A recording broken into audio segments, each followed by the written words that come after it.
আসসালামু আলাইকুম। দেখতে পাচ্ছেন কর কমিশনারের কার্যালয় কর অঞ্চল ১৯ ঢাকায় একটি নিয়োগ বিজ্ঞপ্তি দেওয়া হয়েছে। এখানে বাংলাদেশের সকল জেলা থেকে নারী এবং পুরুষ উভয়ই আবেদন করতে পারবেন। তো আজকের ভিডিওতে আমরা আলোচনা করব কি কি পদে আবেদন করা যাবে, আবেদন করার যোগ্যতা, কবে আবেদন শুরু হবে এবং কবে শেষ হবে বিস্তারিত। তো বন্ধুরা, ভিডিওটি শুরু করার আগে আপনাদের কাছে ছোট্ট একটি রিকোয়েস্ট, যারা আমার চ্যানেলে নতুন আসছেন চ্যানেলটিকে সাবস্ক্রাইব করে বেল বাটনটি অন করে দিবেন এরকম নতুন নতুন ভিডিও প্রতিনিয়ত আপডেট পাওয়ার জন্য। তো কথা না বাড়িয়ে আমরা মূল আলোচনায় চলে যাই। তো আমরা প্রথমে দেখে নেব যে এর আবেদন কবে শুরু হবে। তো দেখতে পাচ্ছেন এর আবেদন শুরুর তারিখ 16 মে 2024 সকাল 10টা থেকে এবং আবেদন করা যাবে 30 মে 2024 বিকাল 5টা পর্যন্ত। আবেদন করার জন্য একটি ছবির প্রয়োজন পড়বে। ছবির সাইজ হবে 300x300 পিক্সেল এবং একটি স্বাক্ষরের প্রয়োজন পড়বে। স্বাক্ষরের সাইজ হবে 300x80 পিক্সেল।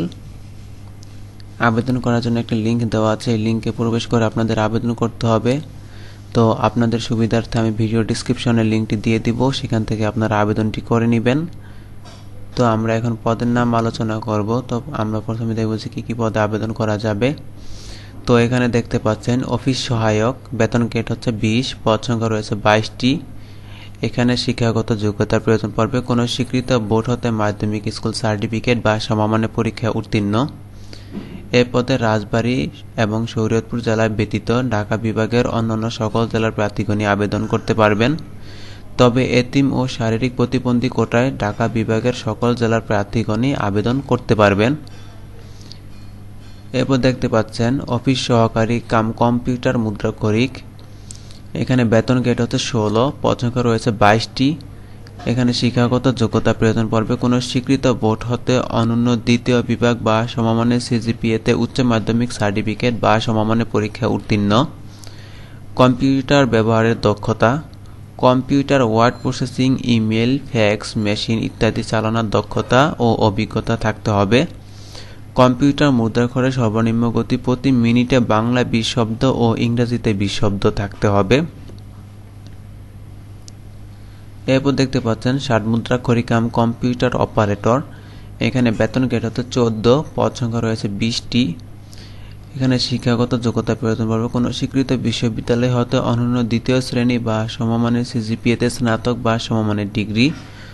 কম্পিউটার ব্যবহারের দক্ষতা, computer word processing, email, fax machine ইত্যাদি চালানোর দক্ষতা ও অভিজ্ঞতা থাকতে হবে এবং ষাটলিপি লিখনের সর্বনিম্ন গতি প্রতি মিনিটে বাংলায় 45 শব্দ ও ইংরেজিতে 70 শব্দ এবং কম্পিউটার মুদ্রাক্ষরে সর্বনিম্ন গতি প্রতি মিনিটে বাংলা 25 শব্দ এবং ইংরেজিতে 30 শব্দ থাকতে হবে। এরপর দেখতে পাচ্ছেন উচ্চমান সহকারী, বেতন গ্রেড হচ্ছে 14, পদ সংখ্যা রয়েছে 20টি। শিক্ষাগত যোগ্যতা প্রয়োজন পড়বে কোনো স্বীকৃত বিশ্ববিদ্যালয় হতে স্নাতক বা সমমানের ডিগ্রি, কম্পিউটারের বেসিক ট্রেনিং কোর্সে উত্তীর্ণ এবং কম্পিউটারে ওয়ার্ড প্রসেসিং সহ ইমেইল ও ফ্যাক্স পরিচালনার দক্ষতা এবং অভিজ্ঞতা থাকতে হবে। এরপর দেখতে পাচ্ছেন প্রধান সহকারী, বেতন গ্রেড হচ্ছে 13, পদ সংখ্যা রয়েছে 19টি।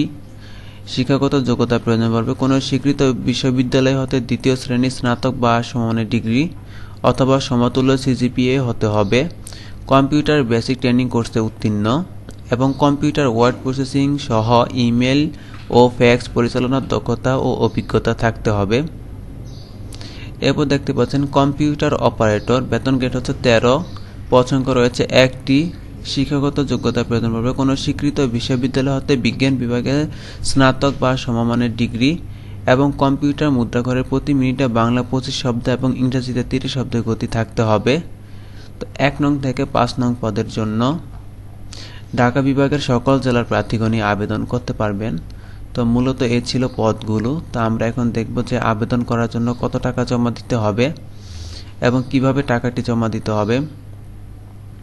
তো এখানে দেখতে পাচ্ছেন পরীক্ষার ফি বাবদ 1, 2, 3, 4 ও 5 নং পদের জন্য 200 টাকা, টেলিটক সার্ভিস চার্জ বাবদ 23 টাকা সহ সর্বমোট 223 টাকা এবং 6 নং ক্রমিকের পরীক্ষার জন্য ফি বাবদ 100 টাকা, টেলিটক সার্ভিস চার্জ বাবদ 12 টাকা সহ সর্বমোট 112 টাকা আবেদন করার 48 ঘন্টার মধ্যে জমা দিতে হবে।